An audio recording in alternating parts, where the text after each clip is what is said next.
So we have a problem here. Maria is 6 years older than Jane. In 6 years, Maria will be twice as old as Jane is now. How old is Jane now? So ito si Maria.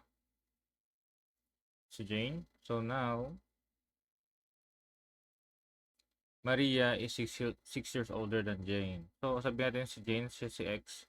Then si Maria, siya si X. Ay si 6 years older. So sabihin natin siya ay 6 years older than Maria. So si Maria ay 6 years older than Jane. So ito si Jane. Ito yung age ni Jane.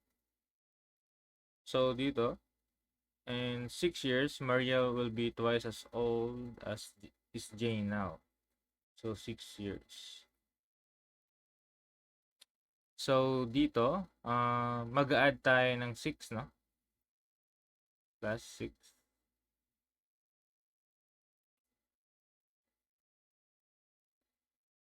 Plus 6. Pero, kung mapapansin nyo, Maria will be twice as old as Jane is now.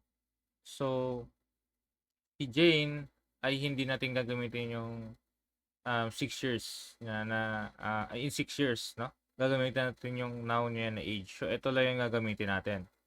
Hindi natin gagamitin yung um, plus 6 kagaya dito sa ginawa nating equation. Kasi in 6 years, Maria will be twice as old as Jane is now. So, yung Jane ay now. So, yung gagamitin natin ito. Then, si Maria, siya yung gagamitin natin dito dito. Ito yung gagamitin natin. So, itong dalawa yung gagamitin natin. So, ito yung now ni Jane. Ito. So, yung Maria in 6 years, ito.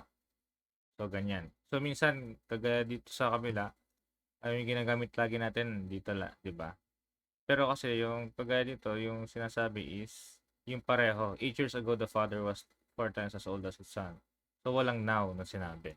So, dito, Jane is now. So, ngayon, sabi natin, so, simplify natin. So, M is equals to X plus 12. Then, J is equals to X. Ngayon, gawin natin siyang equation. So, X plus 12 is equals to 2X. Kasi, twice as old as Jane. So, Maria is twice as old as Jane. So, ganun siya. Ang ganito itsura niya. 2J.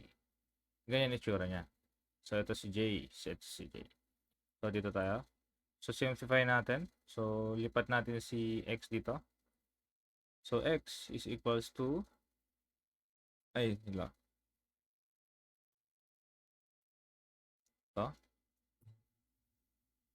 So, lipat natin.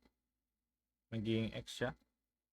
So, si 12 nag-stay lang. Pinagbaliktad ko lang. Nag-stay lang. Parang nag-stay lang din yung 12 doon sa kabila. So, naging X is equals to 12. So, si Jane yung tinatanong. So, X is equals to 12.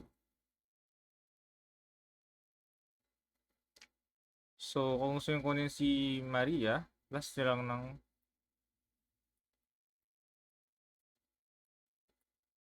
ng 6. So, 18 kapag si Maria. So, 12 ang ating sagot.